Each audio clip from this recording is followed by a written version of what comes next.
King and Rosa Parks and many others that have passed away, but they have lived the example of what it means to be a healing voice and a restoring justice wherever it is. Today we are celebrating one of a living example of a great leader that we have in our public square. Dr. Mark Lawrence McField is the provost of Linfield University. He is a great scholar of rhetoric and speech and communication.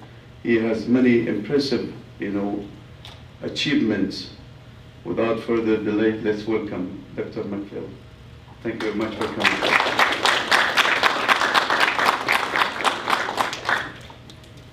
Assalamu alaikum. The name of my talk is The End of Black History Month, Malcolm X and the Rhetorical Ideal of Life. It's based on an article that I published in the Cambridge Companion to Malcolm X, edited by my friend and colleague Robert Terrell. And it's a very long academic article. And so what I'd like to do today is to share with you just some of that article and then hopefully have a conversation about Malcolm X and his role in American history. I will begin with a section of the Holy Quran, chapter 4, verse 76. And what is the matter with you that you fight not in the cause of Allah, and of the weak, men, women, and children who say, Our Lord, take us out of this town, whose people are oppressors, and make for us some friend from thyself, and make for us from thyself some helper.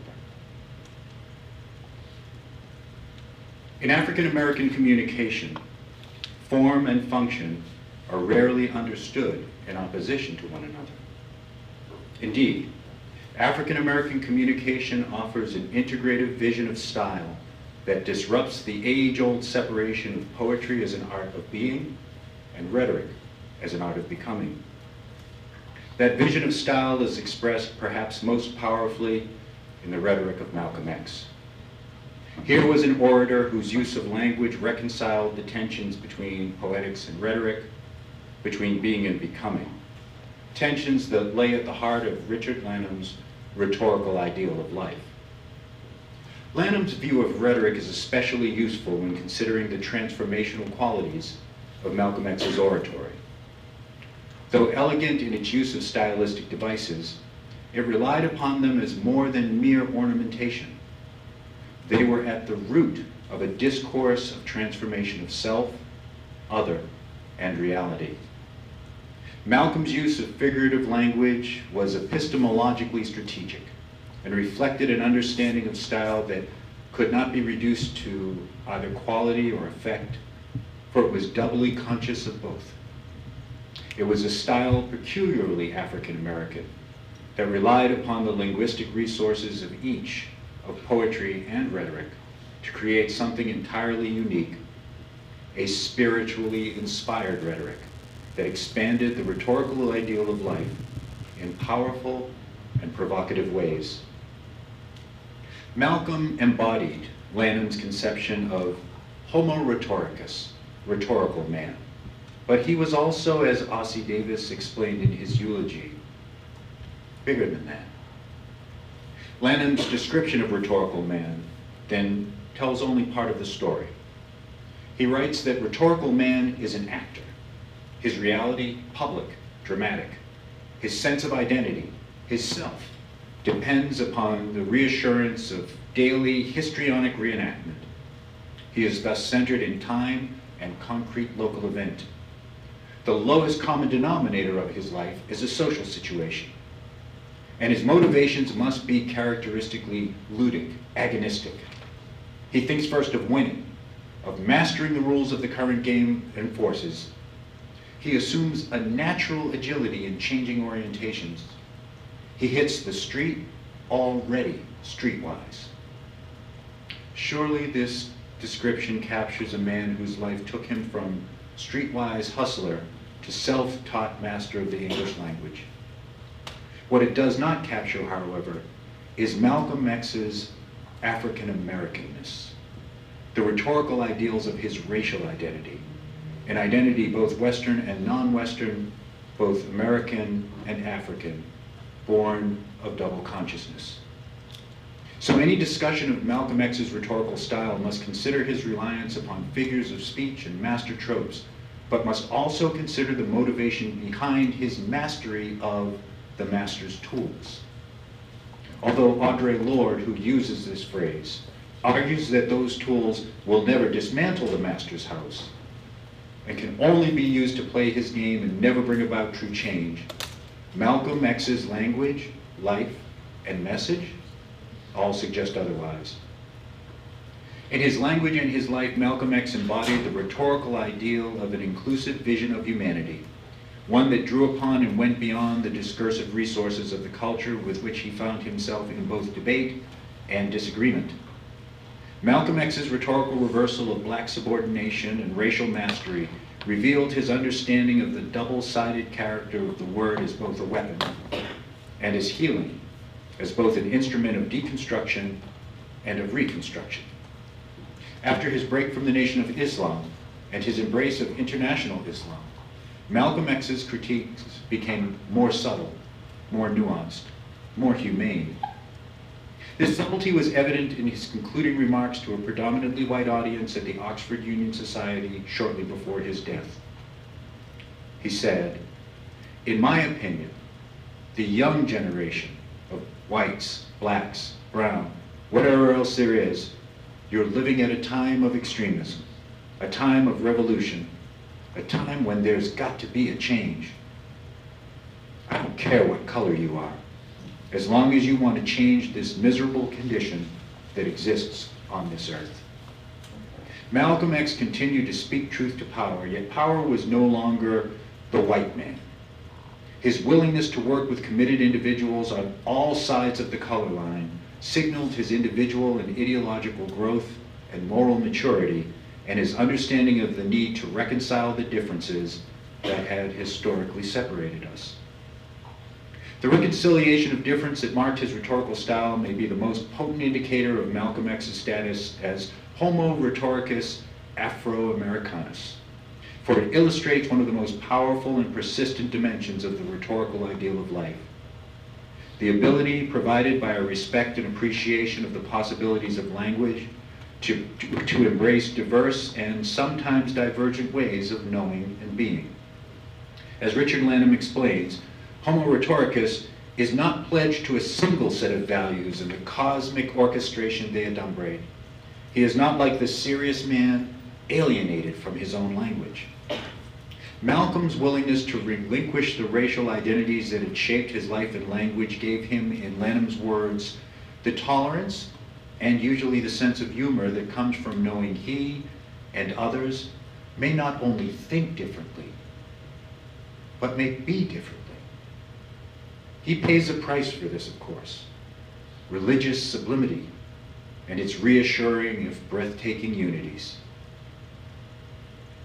Malcolm X paid another price, of course, for the spiritually inspired vision that ultimately defined the man and his message. The price of freedom, which, as he once plainly stated, is death. And yet, even in death, Malcolm X left a legacy of language that, in all of its stylistic sublimity, helped to bring about another type of death, the death of a state of mind.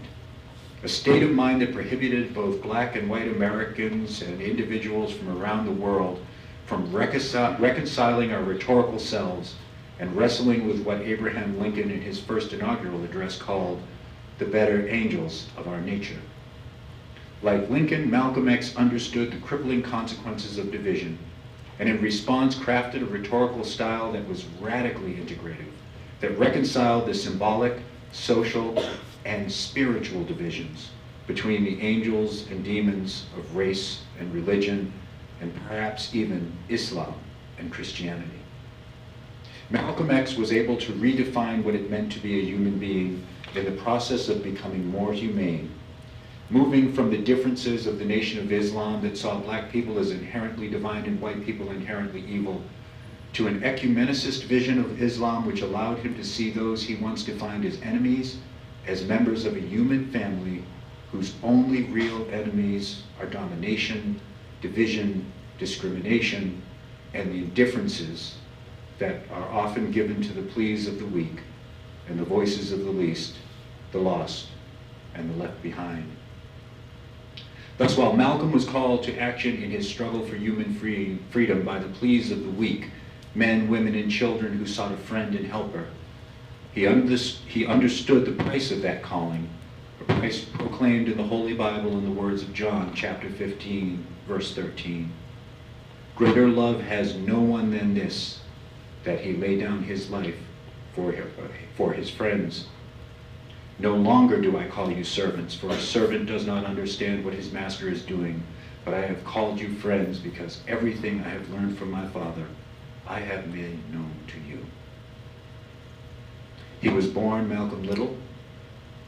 He grew into Malcolm X, and finally matured into Al-Hajj Malik Al-Shabazz. We know him here today in this quiet final hour, one day away from the end of Black History Month, as Homo Rhetoricus Afro-Americanus, our shining prince, who did not hesitate to die because he loved us so. Peace be unto you.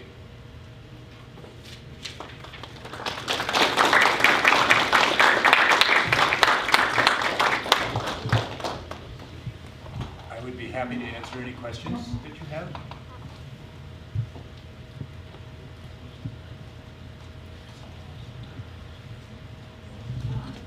Yes. You mentioned that you went from being street smart to being the master of the English language. Yes. So can you talk a little bit about that transformation and how that happened?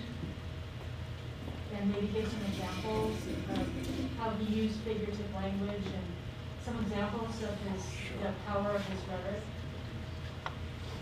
Yes, thank you. The question was, how did he go from streetwise hustler to the master of the English language? And the answer is he did that in jail. When he was incarcerated, Malcolm X actually read the dictionary from beginning to end so that he could learn the words that he saw as really what had been used to enslave him. So he recognized, as African Americans have always recognized, that literacy is the key to freedom, that education is the key to our survival. There are so many different ways that Malcolm X embodied the stylistic devices of rhetoric, but probably his most well-known was the use of repetition. I'm trying to remember some of the various, let's see. You asked me a hard question because I didn't come prepared with some of Malcolm's discourse, but what, some of you know Malcolm X, you know his words. So can any of you think of some of his phrases, some of his words? I think about blackness. Blackness is beautiful. But some of the phrases that he used, for example, we declare these rights to be a man, to be a human being, to be respected as a human being, to be given the rights of a human being in this society, on this earth, in this day, which we intend to bring into existence by any means necessary. You've all heard that, I take it. Yes, so you see the repetition and his use of repetition to build towards a very powerful statement of identity and action. So that's one example. Came back to me. Others? Yes? I found an example online. Could you? And tell everyone your name.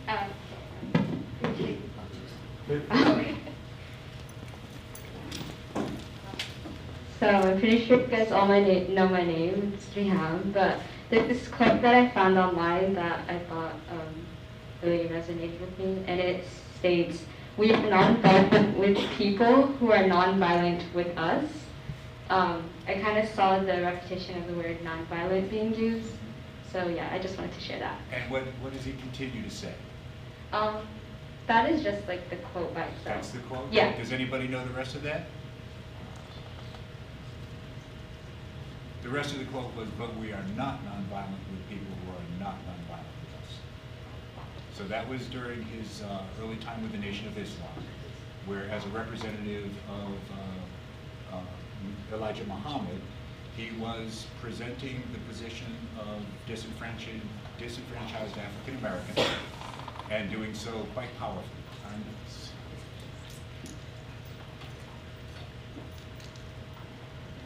And he was speaking really to the culture of nonviolence that had emerged that was at the heart of the civil rights movement. Many people think that Malcolm X and Martin Luther King were at odds, and you have the beautiful photograph of them out there.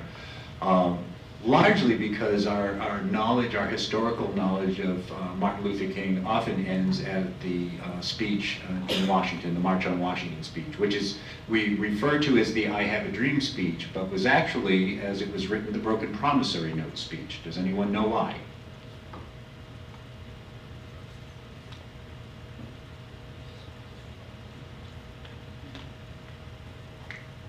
No? Thank you. Someone said no. The speech that was written, that was given by Dr. King on that day, if you actually watch a video, you will see that when he reaches the point where he starts to talk about the dream, he is actually drawing from another speech that he had given earlier in Detroit. And at that point, he moves from the manuscript to an extemporaneous presentation. The dream piece becomes the center of the speech historically, but he also talked about the broken promissory note. Does anyone remember any of the phrases? That the Bank of Justice is not bankrupt, you've written us a bad check, a check marked insufficient funds. And when President Kennedy met with Dr. King afterwards, John Kennedy was very thrilled about this notion of the dream. And Dr. King kept trying to bring him back to the broken promissory note. So this is a part of our history that we look at and we celebrate it. But after the speech that he gave on the March on Washington, the most significant racial event that happened in this country was not an event of racial reconciliation. It was the bombing of the church in Birmingham where 4 young women died.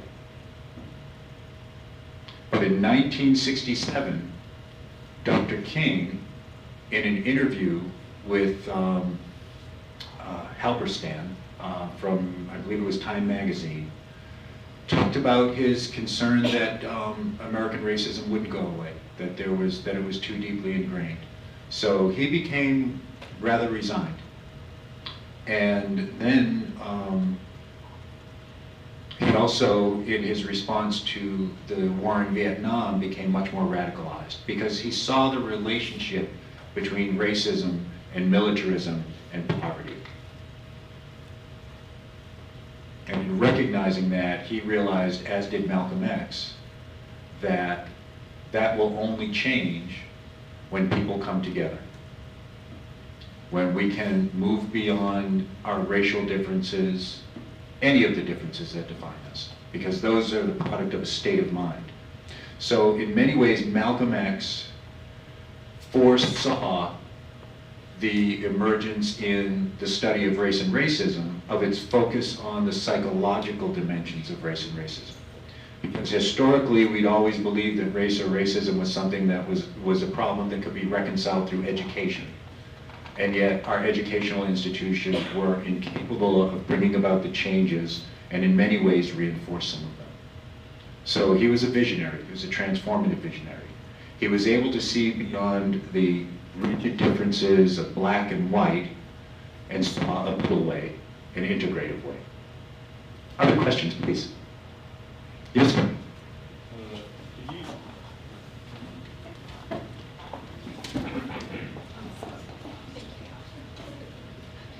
Could you further expand on what you meant by the double-sided meaning of a word is a weapon? Yes. Excellent question. So the double-sided meaning of the word is a weapon. So if you think about critical thinking, what does critical thinking allow us to do? I know you are all trained in critical thinking, so what does critical thinking allow us to do? Speak up.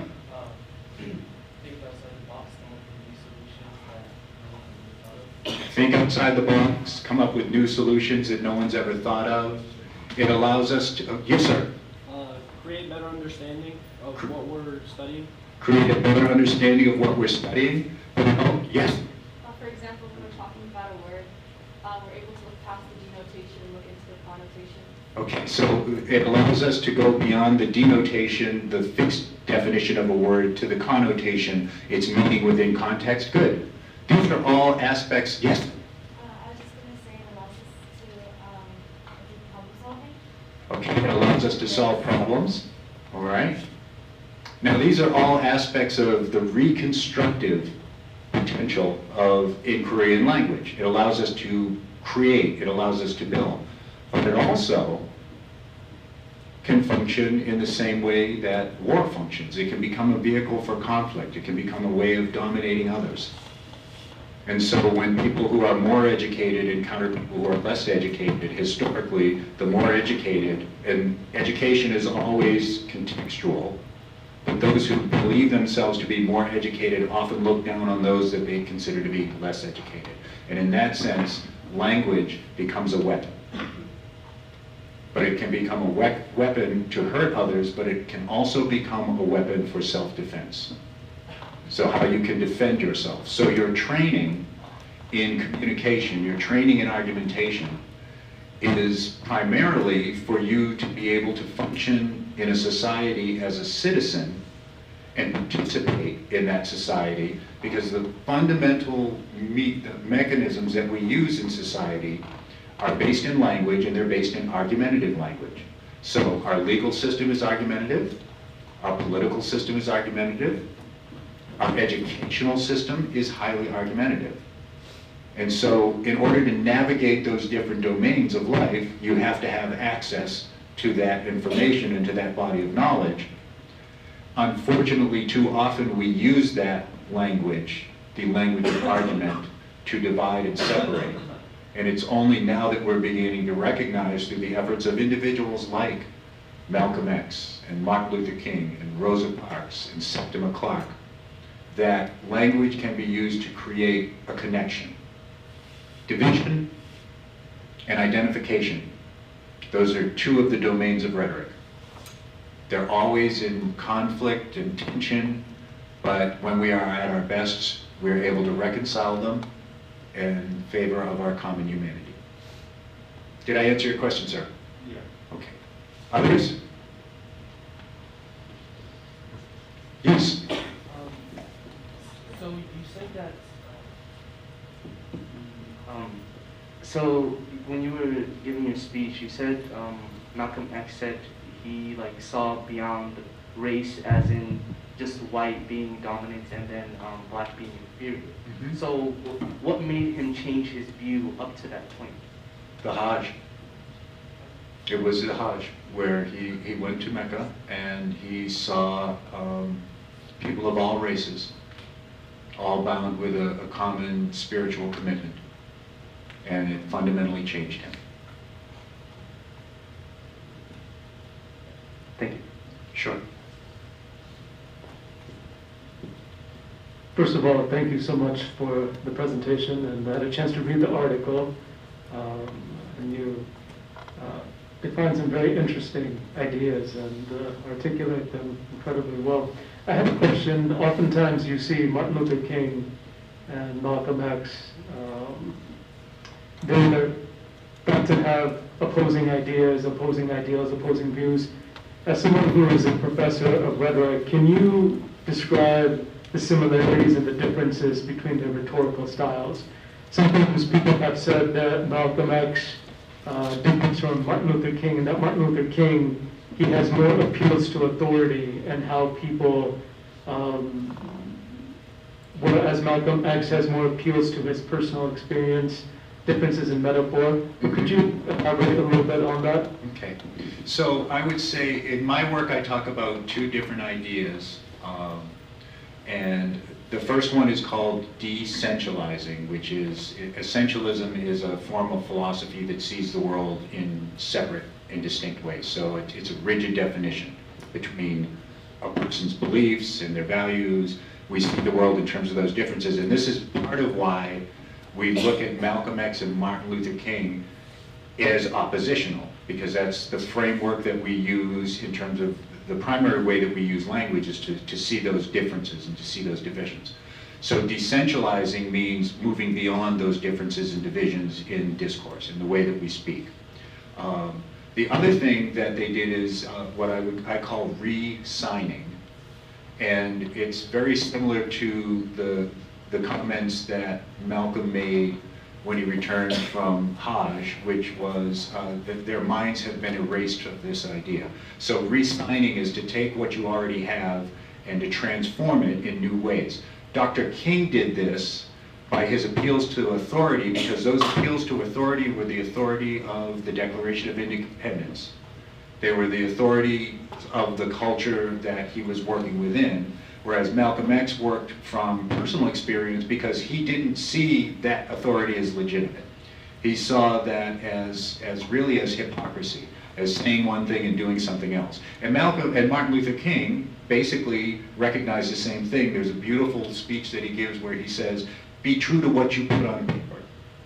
So both of them are concerned with what I call in my work rhetorical coherence, which very simply is what you say needs to match what you do. Helpful? Other questions? Yes? Oh.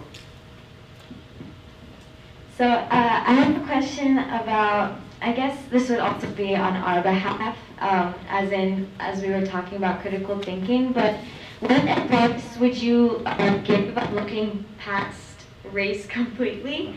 As in, my opinion is that race has always been a social construct rather than something that is, as a person, as a human being. It's always been something that people look at as a social construct and like where you are in society, basically.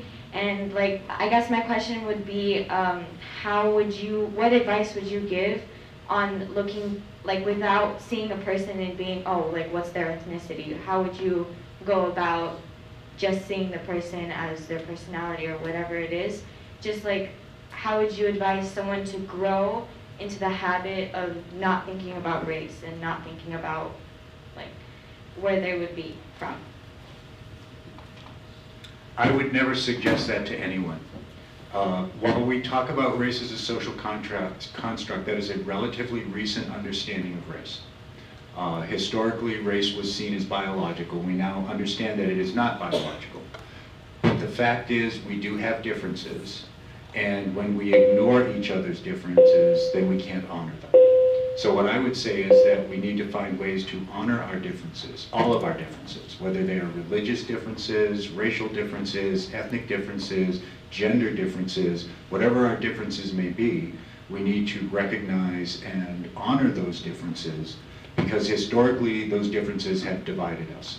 So in changing our minds, in rethinking how we critically interrogate the world, the outcome is not to define one simple, singular state, the right answer, but to find the middle way, the way that allows us to live in relationship with each other and acknowledge and respect each other's differences. And that means our racial differences. If we imagine that things don't exist when in fact they do, whether they're socially constructed or physiologically determined, doesn't matter. The fact that they do exist is really something that we have a lot of trouble dealing with and acknowledging and accepting, and our inclination is to say, well, let's just get beyond race. We cannot get beyond race. We cannot get beyond anything that we experience in our relationships with each other. And the idea that we can is one that, in essence, attempts to move us beyond what is most fundamental about who we are as human beings, and that's our relationships. Does that help? Yeah. Okay. So my writing on race and racism is very different than most people's writing on race and racism. So I look at it as an expression of a way of knowing that most of us are deeply implicated in, because it's part of our educational system, and it's a part of our educational system that's invisible. Another example, and I'll relate this to rhetoric. So there is There is something that is going on right now in this room that you are completely unaware of. And that is you are taught to be audience members. The very structure of this interaction is about you being an audience member. I'm up here talking and you're listening. Culture, at least in Western culture, because there's no benefit to freedom of speech if you can't speak for yourself. And I think that that relates back to the scripture from the Quran that I began with. Who will speak for the least, the lost, and the left behind? Malcolm said, I will. Dr. King said, I will. Rosa Parks said, I will. Other questions? Yes?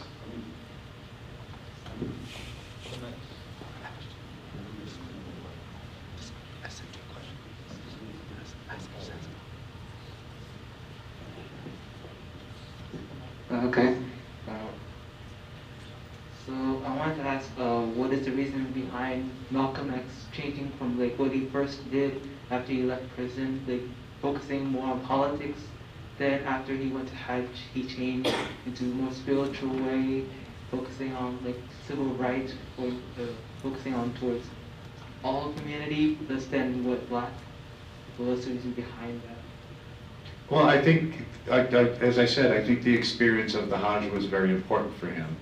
And I would say that he also began to think in terms of the relationships between spirituality and politics. So traditionally we separate those things, but he recognized that they were related. So in addition to Muslim Mosque Incorporated, he created the Organization of African American Unity so that there was both a spiritual as well as a secular part to the organization, but both of those worked in concert, always geared towards challenging domination and discrimination, and eventually he recognized that that was not just an African American problem, it wasn't a black and white problem, it was a human problem. Thank you. Of course, thank you. Yes.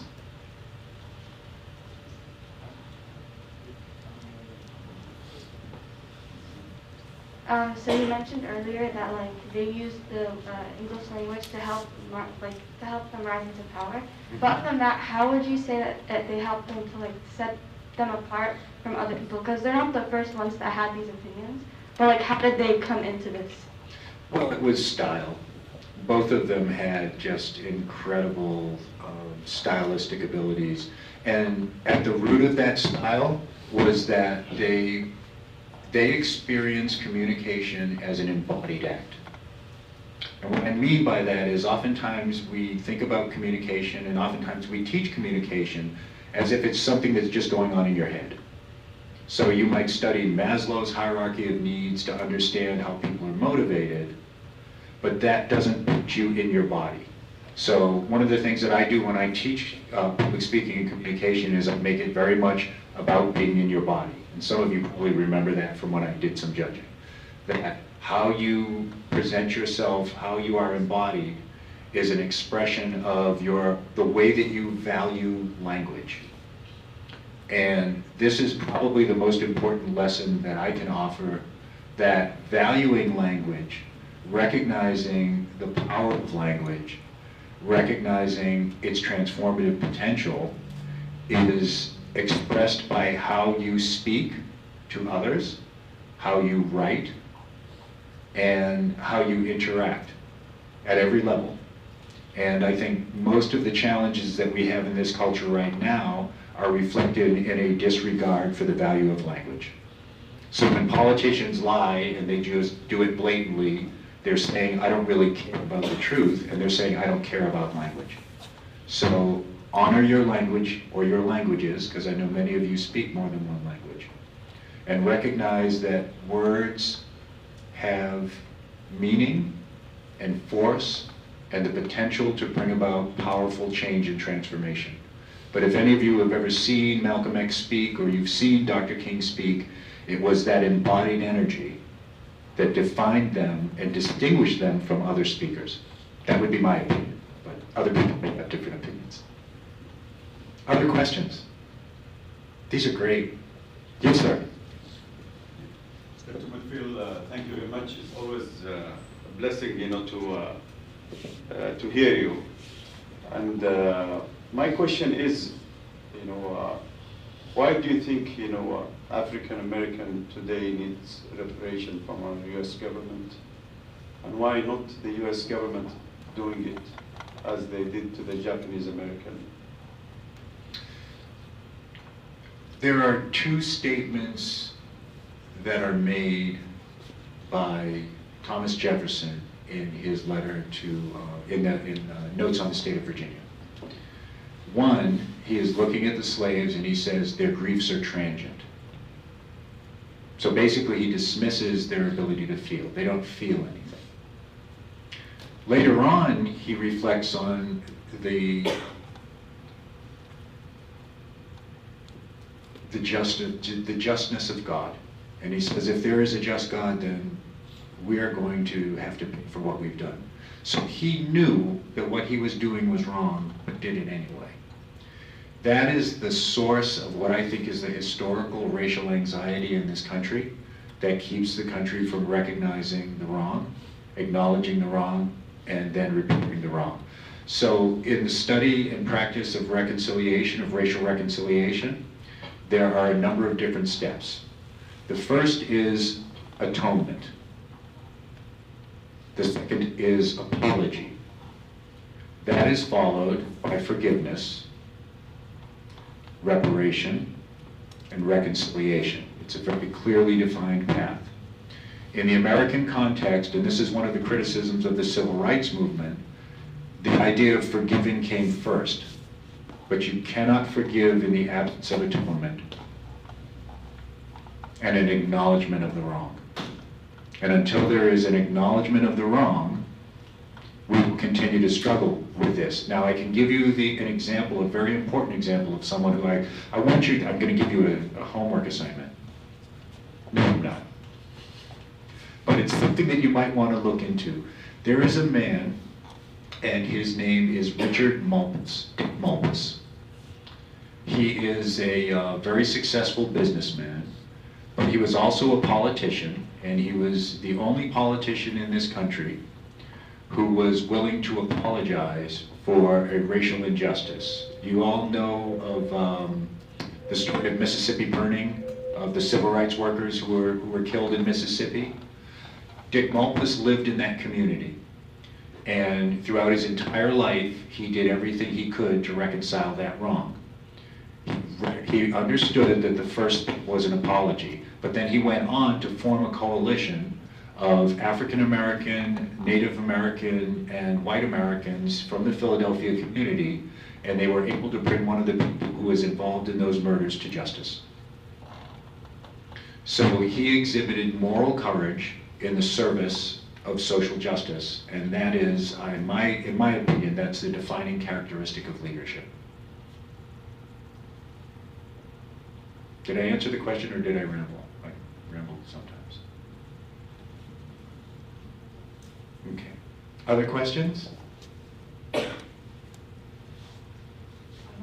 Yes?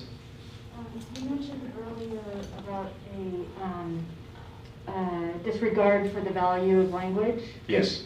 That's happening in this country.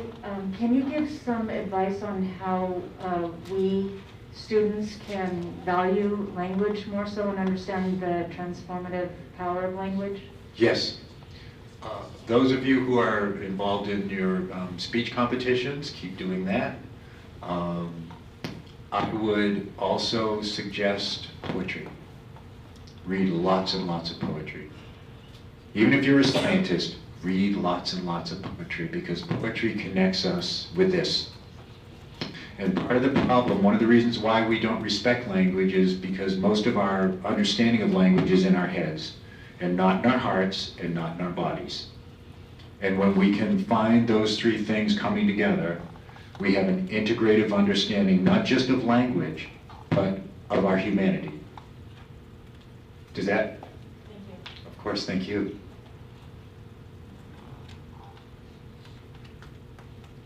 Okay, well, I think I've taken up too much of your time. I know you have lots of work to do, but thank thank you so much for giving me the opportunity to come to speak with you. And if you have any questions, please. Oh, yes, one more question? So, thinking in this day and age,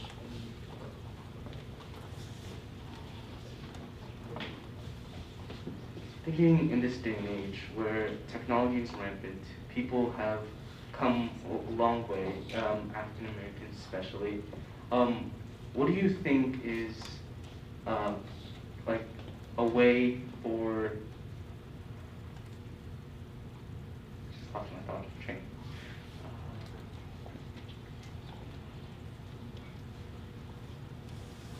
You're too young for that. Okay. This happens to me all the time. 'Cause I'm old. So, thinking back,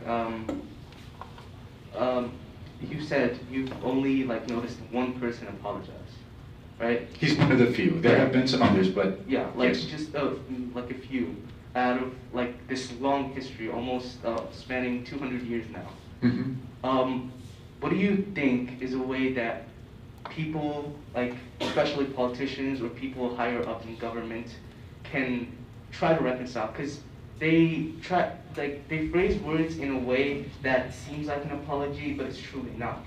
So, what do you think is a way that just the regular civilians can pressure them into like speaking up more? I don't know what the value is of pressuring them. I would say work within the context of your own life and your own sphere of influence. And be the change in the world that you want to see. It may sound like a platitude, but that's precisely what I would say. If you want to value language, if you want to value other human beings, then enact that in your own life, because that is embodied. And I won't say that your example is going to move or change anyone, but all of the energy that each of us puts into compassion and kindness and generosity and love make this world better, because it's energy. And the energy in the world right now is not conducive to our connectedness and to our affirmation of each other.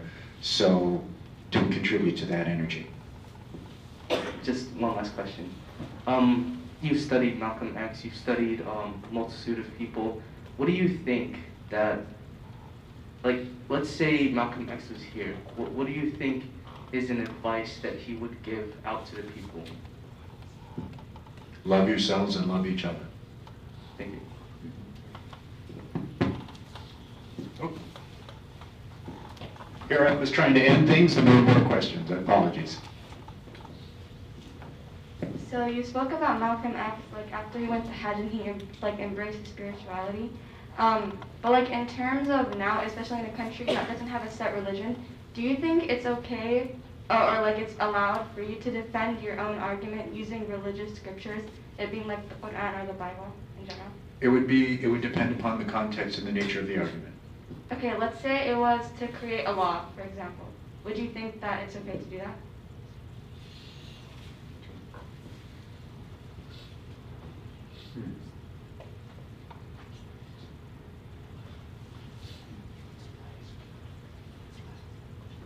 It's a very interesting question.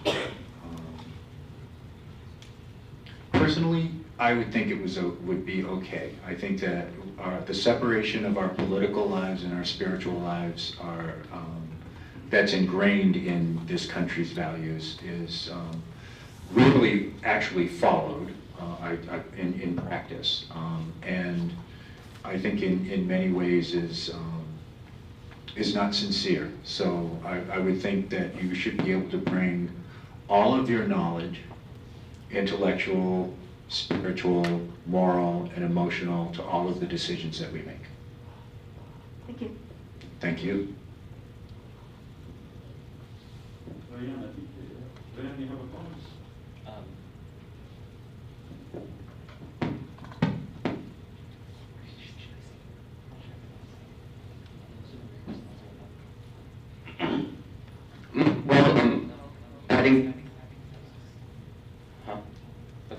Well, adding to what Faisal just said, aren't most of America's laws and sayings inspired by like like Christian stuff, like for example, like "In God We Trust" or "God Bless America" or things like that?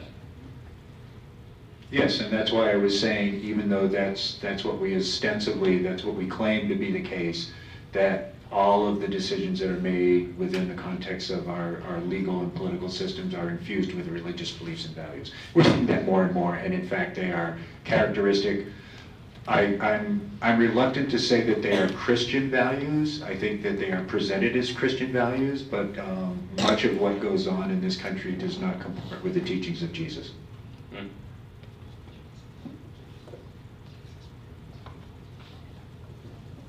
Dr. McPhil, can you elaborate about the summer camp that Linfield wants?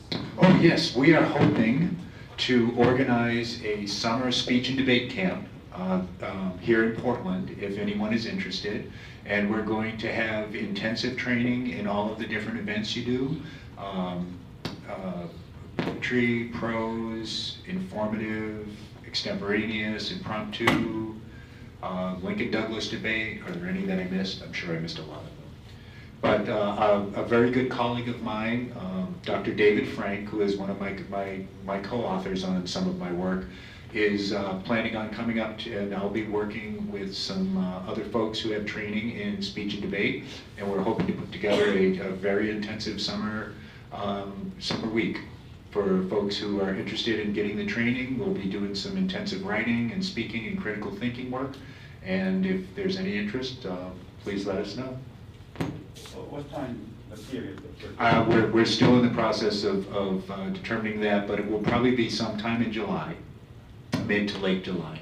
We already have another program that's set up at Linfield that I'll be working with, so we need to negotiate that as well. And we'll be honored to be partnered with. We would love to have you. And as I've mentioned before, I'm always happy to come back and do a workshop or anything that I can to help. And Teacher Julie is very excited to have you. Okay, thank you.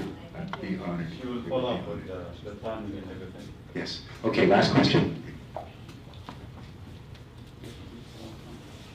If you could go back and do over maybe some of the life choices like college or some of the paths that you take, would you make any significant changes? And depending on your answer, what advice would you give for the students here, especially those who are going to be leaving this year? I would study mathematics because I didn't study mathematics very well. And so when I got to graduate school and I had to take statistics. So I said I'd study mathematics because I didn't do very well. I will tell you a secret, but you cannot tell anyone. I was thrown out of school when I was 15. I was a very bad student. And the thing that changed me, as I walked away from that school, I looked over and I saw my mother crying. Now my mother had raised 7 children without a husband. My dad died when I was 4. And she was so proud that I had a chance to go to a really good school. And I just wasn't smart enough to recognize it. But when I saw my mama cry, that was it for me. It's the last time I got a bad grade. And here I am now today, a provost. So the one thing that I didn't do during that time was study my mathematics and study my sciences. Now later on in life, I had the opportunity to do some graduate work in tropical marine ecology. And it was very, very difficult because I didn't have the fundamental understanding of statistics that I needed. So I had to struggle through that. And I could have had more fun diving and, less fun doing calculations. But I would say focus on your foundational understanding, the foundations of your learning. So reading, writing, and mathematics, critical thinking, critical inquiry. And I would also encourage you to, whenever you get the opportunity, write by hand when you use your computer. Because when you use your computer, you separate yourself in a way that you don't when you actually use an instrument in your hand. Writing is embodied knowledge. The best knowledge, the most complete knowledge is embodied knowledge. So any opportunity that you have to engage in that, do. And any opportunity that you have to do public speaking or performance, pursue it. So that would be my advice. Thank you all very much. I really appreciate this. be unto you.